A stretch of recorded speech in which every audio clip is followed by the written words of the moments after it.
આજે આપણે એક સરસ મજાની પ્રવૃત્તિ શીખીશું. કાગળ ઉપર ગ્લાસ ઊંધો રાખતા શીખીશું. તે માટે જો 3 ગ્લાસ લીધા છે અને આ એક કાગળ લીધો છે.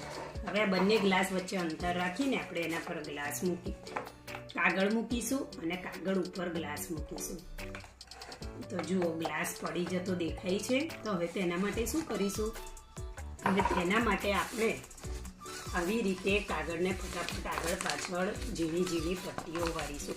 તો પટ્ટીઓ વાળતા આવું કાગળ તૈયાર થશે. તો હવે આ બંને ગ્લાસ પર આ કાગળ મૂકીશું અને જુઓ તો એની વચ્ચે અંતર છે. હવે આ કાગળ ઉપર આપણે ગ્લાસ ઊંધો મૂકીશું.